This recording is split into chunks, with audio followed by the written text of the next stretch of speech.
오늘은 사실혼 관계에 대한 이야기를 해볼 건데요.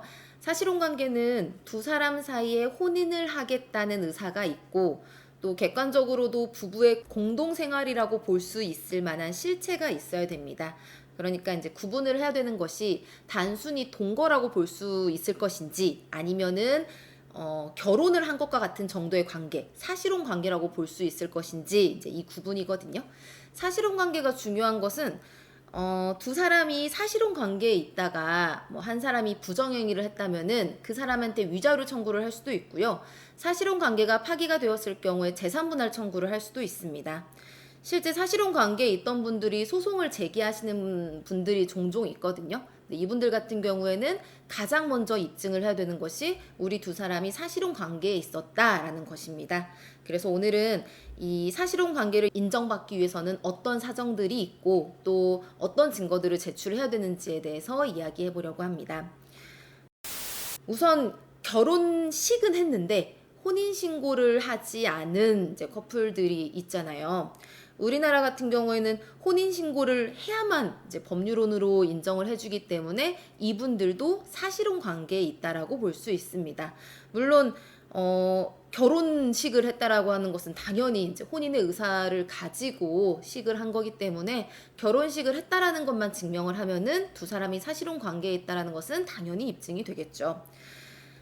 이제 그 밖에 사실혼 관계는 어떻게 이제 저희가 입증을 할 수 있는지를 보면은 먼저 판례는 혼인의 실체가 있었는지에 대해서는 두 사람이 동거를 했는지, 그리고 경제적으로 결합 관계에 있었는지, 그리고 다른 가족과의 관계 형성을 했는지, 이런 것들을 가지고 종합적으로 판단을 한다라고 보고 있거든요.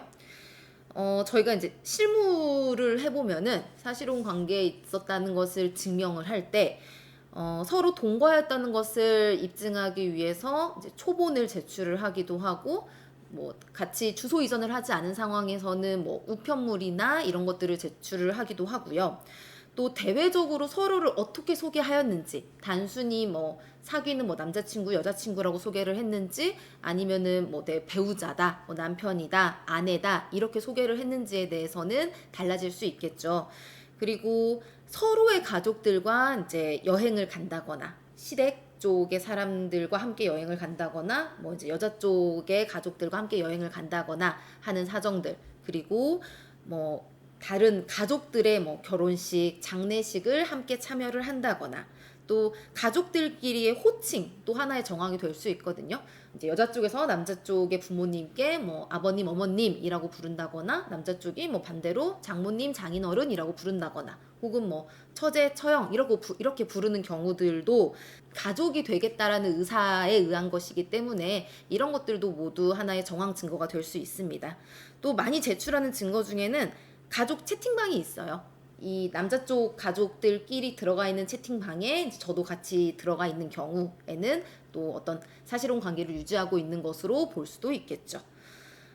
서로 경제적으로 좀 돈을 합쳤다거나 아니면은 가사를 하는 데 있어서 역할 분담을 하는 것도 모두 그 정황이 될 수 있습니다. 실제 사실혼 관계가 인정이 되지 않는 경우도 있어요. 근데 사실혼 관계를 인정받으려고 지금 내가 이 소송을 하는 것은 단순히 우리가 사실혼 관계에 있다는 걸 인정받으려고 하는 소송이 아니고, 이 사실혼 관계에 있기 때문에 내가 위자료를 청구하겠다 혹은 재산분할을 청구하겠다 하는 소송이잖아요. 그렇기 때문에 이 사실혼 관계가 인정이 안 되면은 이 위자료 청구나 재산분할 청구 아무것도 안 되는 거거든요. 사실혼 관계가 인정되지 않는 이제 판례들의 내용을 보면은, 제가 이제 봤던 한 판례 중에는 이 남자랑 여자가 한 8년 정도 함께 동거를 했습니다. 그리고 남자가 여자 쪽의 가족들과 함께 막 해외여행을 가기도 하고 자주 식사 자리를 갖기도 했어요.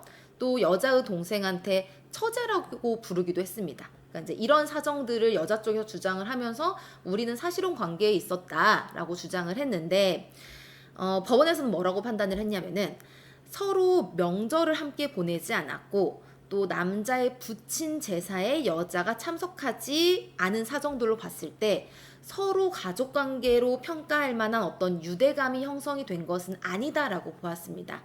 그리고 무엇보다 이 사건 같은 경우에는 이 8년 동안 동거를 하는 동안에 여자 쪽에서 여러 차례 혼인신고를 하자라고 제안을 했는데 그때마다 남자가 거부를 했어요. 그리고 그 남자가 거절한 거에 대한 증거 자료가 남아 있었던 거죠. 이제 이런 것들이 다 입증이 되어서 사실혼 관계가 인정이 되지가 않았습니다. 결국 사실혼 관계가 인정이 되느냐 되지 않느냐는 것은 어떤 증거를 제출하느냐에 따라 달라질 수 있기 때문에 이 부분에 대해서는 전문 변호사와 상담을 받으시는 게 좋을 것 같습니다.